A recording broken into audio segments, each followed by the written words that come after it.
Hello, I'm Nancy Navarro, District 4 Council Member, inviting you to join me for a conversation with Montgomery College President Dr. DeRionne Pollard.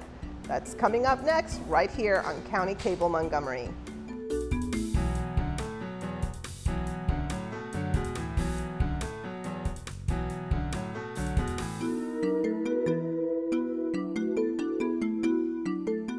On this show, No Boundaries travels to Ruan Thai in Wheaton, a source for authentic Thai food for over 20 years. Here, two influential local leaders, Montgomery County Councilmember Nancy Navarro and Montgomery College President Dr. DeRionne Pollard, discuss their backgrounds, personal stories, and career choices. To start things off, Councilmember Navarro asked Dr. Pollard about her childhood. Well, Dr. Pollard, DeRionne, my friend. I was going to say, please. This is really, really wonderful to have an opportunity to sit with you in an informal setting. And I thought that we could start by, the question that I get a lot. Where are you from and how did you end up in Montgomery County? So only if you promise to tell me your story too. So that's the first thing. And thank you for the invitation. I'm excited about this.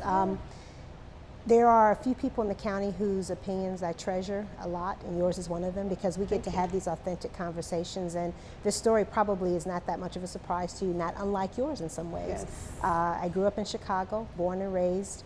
I always tell people that, this little brown child never imagined that her life could be what it is right now. So every day I'm kind of in awe. I wake up in the morning just literally saying, thank God, I can't believe this is happening to me. It's interesting that my mother died when I was very young, when I was 4, and I have a younger sister who's 3 at the time when our mother passed. My father really there's some very key things that he wanted us to have, this idea of survival, how you have to make yourself in the world, because I think his greatest fear is that he would die, and then we would be by ourselves. So this idea of how do you survive, this idea of being a servant of the community, because we were a product of our community, we were very active in that, and resiliency. You will get knocked down. I think what defines you as a human is how you get back up again, right? So after our mother died, we went to live with our aunt for a while. So on the weekdays, we were in Chicago Heights, this place in Chicago. I always tell people that if it has a garden in it, it probably isn't a garden. It was subsidized federal housing, the projects of Chicago Heights. But it was such a tight-knit community. Wow. When you don't have a lot, the only thing you tend to have is each other, right? So you spend a lot of time in community, helping each other out. Literally, the neighbor down the street or 2 doors down would be the one who'd help you have a cup of sugar, or I need some flour, because we were all trying to help each other get by. This is a place in America where the water was so bad that we had to go and buy it. So I remember early on the value of water, the value of tissue. Because the aunt would keep the tissue, and if you had to tell her what you were going to do before you had to go in the bathroom to get the tissue. So we lived with her during the week, and on the weekends we went home to our father. So it was this very interesting dynamic where he took us to different things, went to plays. What do you do with 2 girls? So for him, he worked 3rd shift. Every Saturday we spent in the movie theater. So I grew up on sci-fi, fantasy. I love that type of stuff. And as a result of that, I still have a huge respect for it and enjoyment, because it was a matter of escapism to a certain extent. You can kind of think of your life differently. All of those things, I think, really shaped me into this idea of a person who believes deeply in family. I understand what family can and should do for each other, what communities do for each other, and education. Because that's the only thing that got me out of that, was this idea that I knew that I was smart. I wasn't very focused, which is a whole nother story. And at the same time, that if I could use my brain for something more powerful than a lot of the things I saw around me, I could get out of that situation. And that's kind of how I got to this point, at least in terms of my childhood experiences. But so I'd love to hear your story, Venezuela. Tell how you got to the United States and what that has been like. Well, extraordinary. I have to say that I was very blessed because my parents really had it tough. There were people that were very humble means. My mom came from the countryside of the country. My dad was from the city. The typical story of people from the countryside, migrating to the city. She was very young. She worked as a domestic. She only had a high school degree. My dad was that person who truly believed in education no matter what, no matter how. And similar story with him, broken family, no support, but he just had this focus around, you know, education no matter what. You know, the rest of his family members, his contemporaries were doing other things. They would make fun of him, but he really had this vision. And so when I was born at age 3, we moved to this peninsula, which was beautiful. It's a peninsula surrounded by the Caribbean Ocean, close to Curacao and Aruba. You know, I grew up there. And he was working for the refinery, for the petroleum refinery there. And it was interesting because, you know, just like you though, this notion of community and support, and even though I know it was not easy for us, because my mom brought along her younger sister and my dad his youngest brother, and there was the whole thing of, we're gonna try to make this, but we're gonna bring along members of our family. So there was always a house full of people, and there was always, you know, food to be shared. Right. And I never understood that, oh, somehow we have, you know, needs, because everybody really rallied around you, and everybody always talked about education in our home. And so I have to say that I was very blessed, because they pretty much, I think, interrupted that intergenerational transmission of poverty for us. That was really important. Where do you think that came from, that drive from your father? I mean, what's the genesis of that? He always told me that, you know, his grandmother, who was Italian, was very strict and had this belief in always trying to move forward, and education being that key. And so, I think she played a major role for him, but it was also his own interpretation of, what I see around me is not something I want for myself in my future. I just always admired the fact that both him and my mother, because they worked as a team, how they were able to beat all the odds and to, you know, move everything into a totally, I think, different level. In a time when they didn't have a lot of role models necessarily, or people cheering them on. And there are other people, of course. You know, my maternal grandmother plays a big role in my life story as such a strong woman. But all of them, I think, conspired to give me a sense of, you know, do whatever you want to do. And it was interesting. You know, my dad made the decision to come to the United States to finish his engineering degree and do a master's degree. And it was out of the blue. And I had grown up seeing so many kids from the United States, because they were there as, you know, children of contractors in the oil industry, speaking this language. Ever since I was like 3, I always wanted to speak that language, and I would pretend that I could speak that language, you know. And so when my father made this proposal to us to uproot the whole entire family, like sell our house and everything, and come to the United States, I was 10 years old. I'm the oldest. Of course, I'm like, sign me up. I want to learn that language. This is going to be really cool. And that's how it started. You know, we came here in 1975, and we were here for 2 years. My youngest brother was born here. I was the first child to ever enter Rolla Elementary School as an immigrant, as a kid who never learned English. Oh my. They didn't know what to do with me. They put me in speech therapy. Oh my gosh. And I learned English in 6 months, you know, and I had a little companion, a Vietnamese refugee, Yom, who came later, and we helped each other. And you know, I got my subscription to Highlights, and I would memorize every single, you know, story and song, etc. And it was a magical time for me. You know, we saw snow for the first time. You know, we saw apples growing on trees for the first time. You know, in Venezuela, they're all tropical fruits. I mean, it was just such a time of wonder and discovery. And I just truly adopted the United States. It's sort of, you know, my second home. I mean, I wanted to stay, actually. And my parents said to me, no, you can't stay. You're 12 years old. But if you want to come back for college, you can. And I think they thought I would forget, and I didn't. You know, we went back to Venezuela, and I kept, you know, my dream of coming back, and I did. They sent me back to Missouri. I was thinking I would go to California or New York City, but they sent me back to Missouri, to Columbia. Missouri, old Mizzou.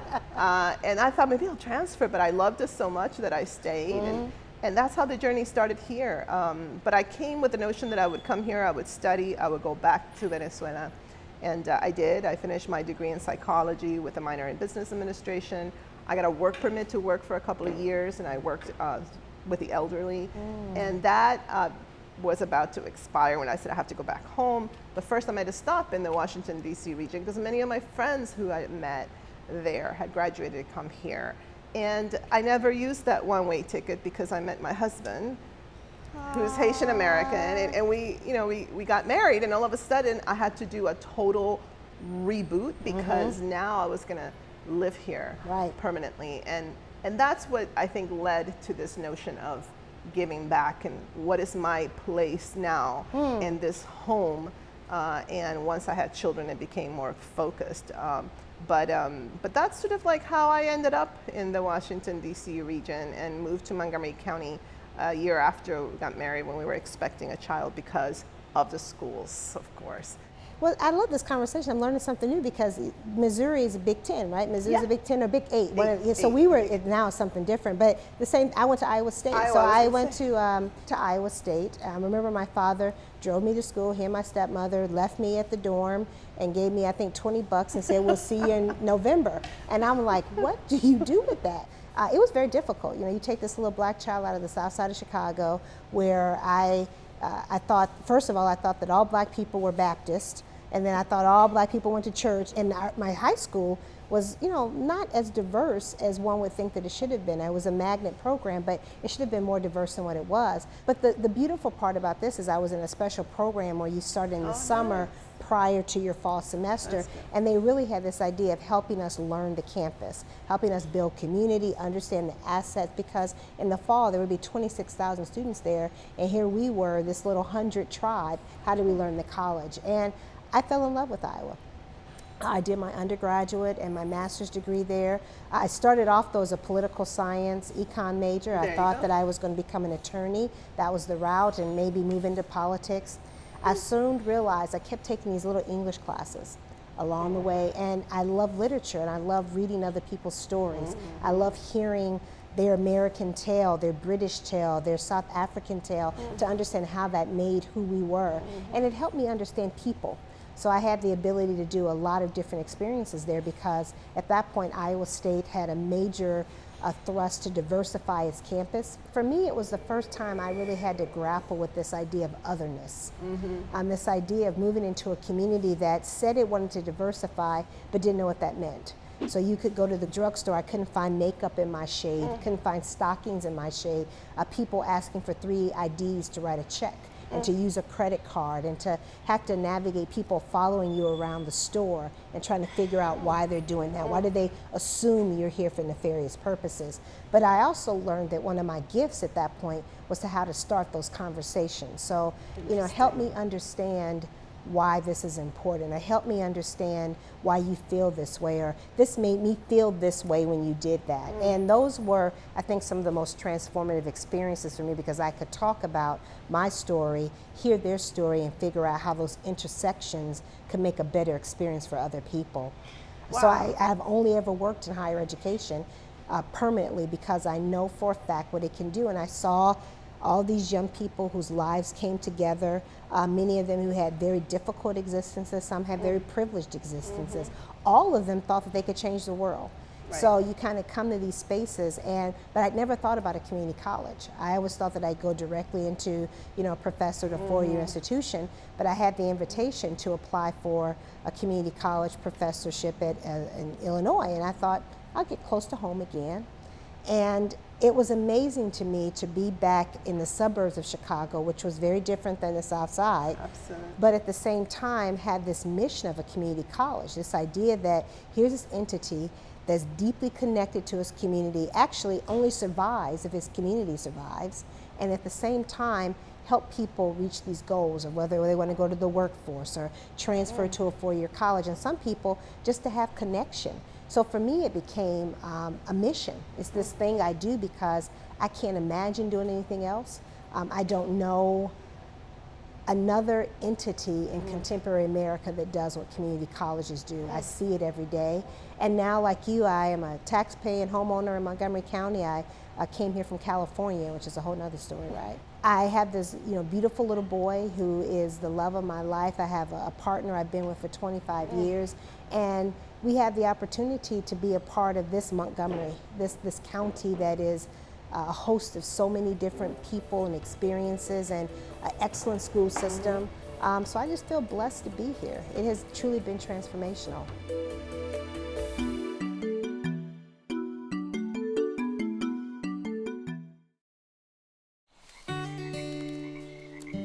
I see it! There are some moments only the forest can inspire. Find yours at discovertheforest.org.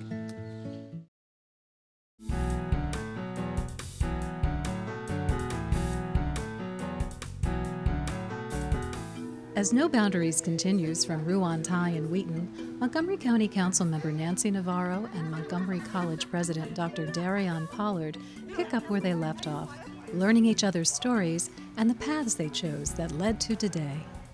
Now I understand what makes you so talented and such an expert in reaching, truly touching the lives of people from all different backgrounds today. I think it's the same thing you do, though. I watch you, though. But you know what's interesting is that I was reflecting on your experience that in my case it was a little different because I was coming from a country that is really truly diverse in terms of its phenotype, right? We have everything in our family, for example, but at the end of the day everybody shares an identity. Sure. You know, you're Venezuelan and that means something in terms of culture and we understand that. But when I came to the United States and I realized I was going to stay, I had to actively learn what it meant to navigate the differences in the United States. And there was an African American professor, Lois Bryant, who passed away. One of probably 5 African American professors at the University of Missouri Columbia at that time, who taught a multicultural studies class at a time when the multicultural studies field was just really beginning to explode. I mean, she didn't even have textbooks, she put it together. That class changed my life in understanding the United States story around disparities and around you know, African American, Latino, you know, white, you know, slavery, all of that. That was my intro, and I fell in love with that. And again, not knowing that I was going to stay in this country, but when I realized that I was going to stay and that I was going to, you know, have children who are Black, and how then do my responsibility to raise these children in this environment and make sure that they are happy, adjusted, loving, understand their self-worth and their place in this world. She played a major role in that. And so that has driven my desire to serve, I think, more than anything. You know, you think about these people who touch your lives. I think about so many folks at Iowa State University who stopped me from dropping out not once, not twice, not 3, but 4 times. I almost quit an undergraduate experience there. And it was, you know, a woman named Evie Myers who literally said to me, DeRionne, you could stop and go and be a nanny, which is what I was planning to do. She said, and you'll be good, you take care of my children. She'd hired me, she was the wife of a professor, and she worked in the legal department at the institution. And she said to me, she said, but I think you're meant for something else. I think you're meant for something else. She said, what I will do, you can quit one of your jobs, because like many students, I was working 3 jobs, going to school full time. She said, quit one of your jobs, I'll pay you extra to study at my kitchen table. So she paid me extra money. I watched her son, but then she would give me extra hours to study and to teach me how to navigate the academic system that I thought that I knew that I really didn't know. There's and always those people who just kind of step in the gap. You know, in hindsight, there was a real, true realization that if I were going to stay in the United States and have children and shift my story, that I needed to find a way to give back. And at first I was very focused, of course, of writing a recession, because the early 90s we had a recession and my husband and I were really struggling. And then I had this baby, and you know, my mom was a stay-at-home mom, so I'm thinking, okay, what am I gonna do? My mom comes and stays with me for a year, and then she has to leave. And I'm working in Washington, D.C. at a nursing home, and I don't know what to do with this child now, because I'm struggling, because I don't want to take her to a childcare setting. And so I end up taking her to this family childcare home in Belpre, and I'll never forget this. You know, I drop her off, and there she sits, you know, with these big brown eyes, and she looks like she's about to just pass out of like fear. And I get in the car and I start driving home to Wheaton, and I'm crying hysterically. And I called my husband. I said, I'm quitting my job. And he's like, no, we just bought a house. It's like, no, I'm quitting my job. I don't know what I'm going to do. But lo and behold, I ended up opening a family child care program, so I can be home and have an income and also teach other children. I did that for 3 years. I had my other child while I was doing that. But then I would run into all these women on the playground, mostly Latino women and other immigrant women, who were caring for children but didn't have their license. And of course, I was very interested in what was happening in the school system, you know, this issue of the achievement gap and how it affected a lot of Latino children and other immigrant children, and started to connect the dots so that when a time came to close my childcare program because my oldest was going into kindergarten, and the youngest was the very opposite. She was going to the YMCA, and she loved the YMCA program. She's like, bye, Mom. And I thought, okay, what am I going to do now?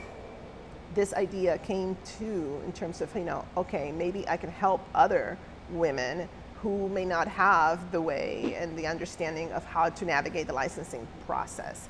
And it started like a project, but it ballooned into a nonprofit organization, Centro Familia.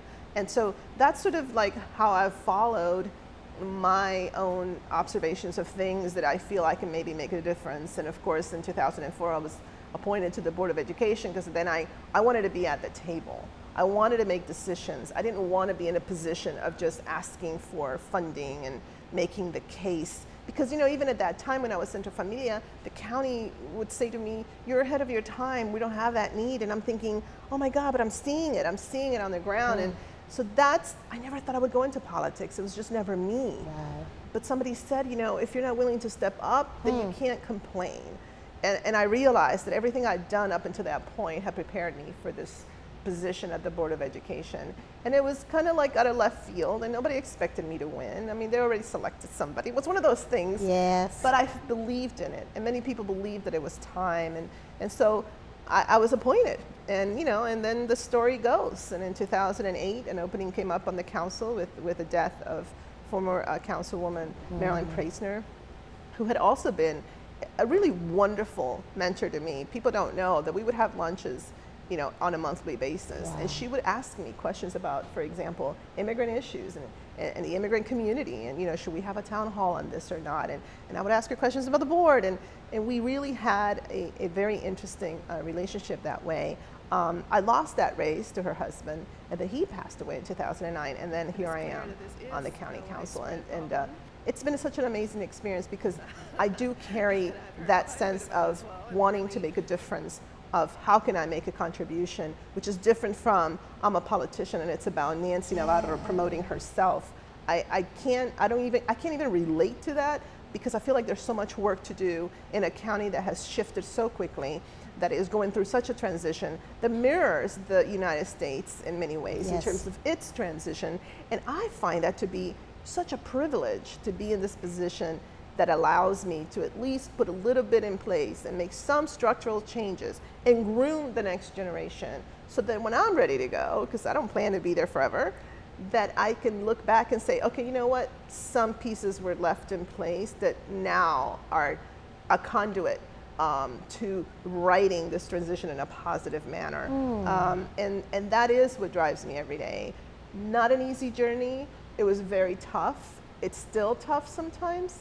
It's much better now, but I had to wrestle with a lot of misinformation and misperceptions and fears out there of what did it mean to elect an immigrant woman to this position. And I feel like that's why every day when I wake up, I am so mindful in talking to my daughters who are now 22 and 18 every day, really bringing to the forefront why we have to be vigilant about empowerment, about addressing disparities, about always thinking through what you can do, how you can best represent, because we still have a long way to go. You had that moment with me, I'm having this one with you. So an immigrant, a mother, an entrepreneur, a nonprofit leader, a public official, the journey, oh my God, I have a different perspective that I never even knew. It makes sense now how all these parts fit together.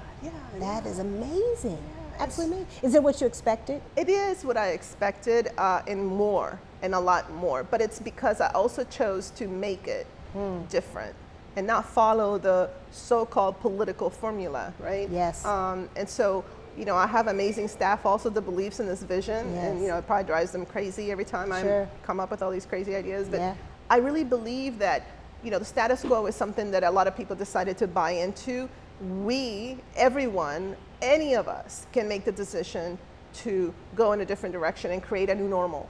We don't have to really prescribe ourselves or commit ourselves to formulas that have not worked. So I love that aspect. And I love giving everyone, especially those who are not at the table, true access and true empowerment. Not just mobilizing people, but really educating and organizing people. And that's what I see in you, though. I see that ability to bring all segments of this county together, and the role that education plays more than any time, I think, in Montgomery County is very crucial. And I really have admired the way you have dealt with the budget challenges and with a recession, and how your attitude has always been, how do we make do with what we have, but how do we also restructure some things to best fit to 2015, 2014, whatever it was. You're a change agent in that respect. And so I would love to hear, what do you think? I mean, is it what you expected, and where are you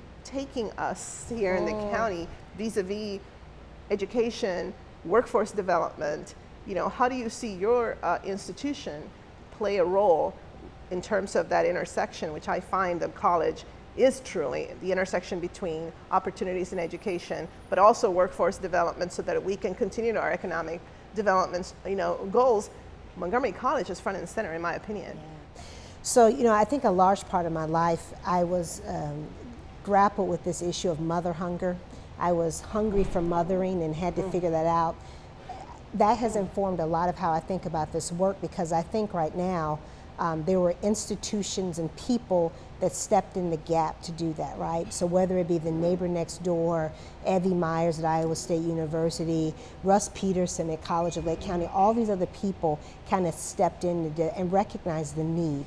I think that's the same thing that a community college. We are a very distinctive higher educational function, because we're not just there to educate the privileged. We're here to make sure that everyone is empowered to do the work that they want to do in their own lives, to change the trajectory of themselves, their family, their community, and a community that's in rapid flux and change right now. I think that if I have been living through mother hunger, I think our community right now is living through community hunger. Right. I think they're living through leadership hunger. I think there is an opportunity now to figure out, how do you get this million people that live in this same place, that represent the diversity of the world right now, the diversity of what this country is going to become, and that are struggling to figure out how you make a sense of community in that. How do you make sure that this group still thrives and this group still thrives, and that we can coexist in a way to do that? How do we really start to address this idea that our community is browner, it's less wealthy, and it's becoming older? And as you've heard me say several times, we can be the first place in the world where those three things come together and not seen as negative. They can be seen as an asset, something that helps really take us to a different levels of community. And that's what I think this college is about. It's about demonstrating, this place. I'm a church girl, and we didn't even talk about that. I grew up in the church, a Black Baptist church. And I always thought that church, it wasn't just this idea where you came to worship and all these different types of things. What it really was about, if you were hungry, we had a food pantry. If you needed people who didn't have clothing and needed help with their rent, they needed to counsel their families about how to navigate certain issues. I think the community college plays that in the very same space as well. Our students come to us hungry. We have to figure out how to help them have food so they can concentrate on their studies. They want to go to a career that they don't know how to find access to that. They have to navigate the myriad and wonderful services that our community and county has, but they have to figure out how to navigate that. That's part of our job. And so I wish we had like a whole other day, because ending on this note, it's to me, it's very inspirational. I think for the public, now they realize why you've been so effective in leading this organization, because you are about holistic approaches. You are about the future. And speaking of students that come hungry, etc. We smell the wonderful food here. Aren't you hungry? This is DeRionne Thai Restaurant. Yes. Apparently, one of the daughters of the owner is a Montgomery College graduate, which is amazing. And we're here in Wheaton, in my district, and we want to thank them for hosting us.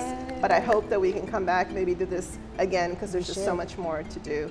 Thank you so much. Thank you. Thank you Love very you. much. This was Thank awesome you. to spend time with you. Thank you.